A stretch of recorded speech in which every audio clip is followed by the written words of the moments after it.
Welcome to the Explainer. Today, we're going to demystify something that every single one of us who writes code has wrestled with, the SQL query.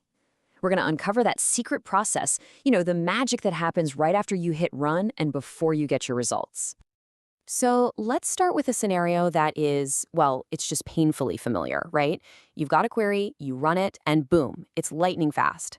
An hour later, you run the exact same query, and it just crawls.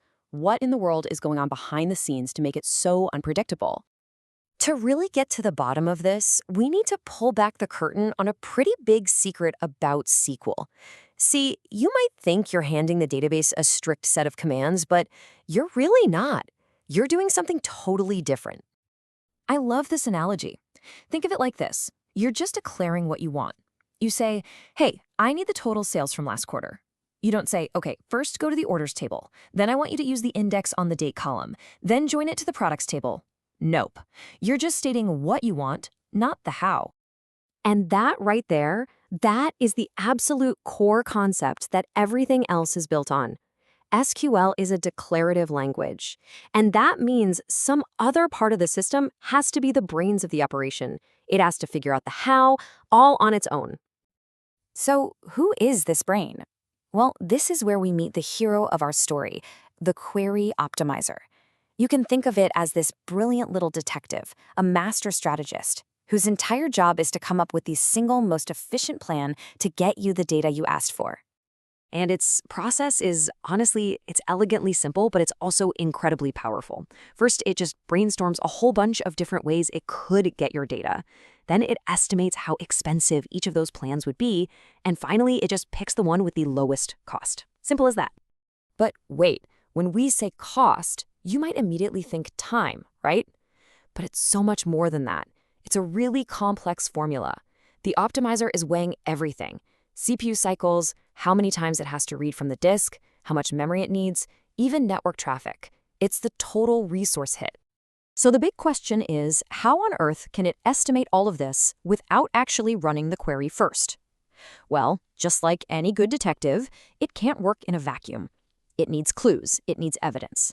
And that evidence comes in the form of statistics. See, your database is constantly, and I mean constantly, collecting this background information about your data. It knows how many rows are in a table. It knows the distribution of values in a column, kind of like a little histogram. It knows the min and max values. This entire data profile is the foundation for every single decision the optimizer makes. And this right here gets to the absolute heart of our problem. The optimizer is only as good as the information it's given. So if those underlying statistics are out of date, or maybe they're just plain wrong, the optimizer is, well, it's inevitably going to make a bad call. It's going to create a super inefficient plan based on faulty evidence. Okay, so this brings us to the actual blueprint the optimizer creates. And the cool part is, we don't have to guess what it decided. We can literally ask it to show us its work. This is what we call the execution plan. And we've got two main ways to see it. If you use explain, you're seeing the theory. It's what the optimizer thinks will happen based on its estimates.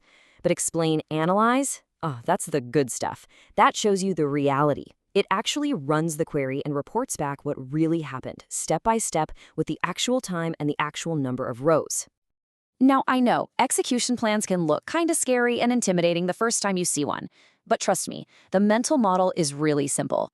Just find the line that's indented the most, usually at the bottom. That's where the database starts working. Then you just read your way up. The data literally flows from the bottom of the plan to the top. Okay, so the theory is great. We get it. There's an optimizer. It makes a plan. But how do we actually use this knowledge? Well, this is where we get to shift our role from just being a query author to becoming a query influencer. Let me show you a classic example. Let's say you have an index on the order date column.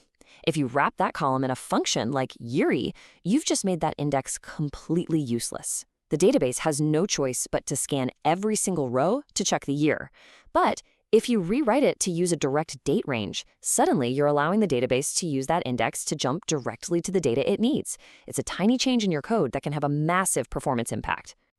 So here it is. This is your actual step-by-step playbook. When a query is slow, don't just guess, run explain analyze. Find the one step that's taking the most time. Then, and this is the critical part, compare the optimizer's estimated rows against the actual rows that were returned. That difference, that's your clue. It points you directly at the problem, whether it's bad stats, a missing index, or just a flaw in your query's logic. And once you really get this process, you start to see why so many common myths are, well, just myths. No, an index is not always the answer. Sometimes a full table scan is actually cheaper for the database. And just throwing more hardware at a bad query, that's just making an inefficient process run a little bit faster.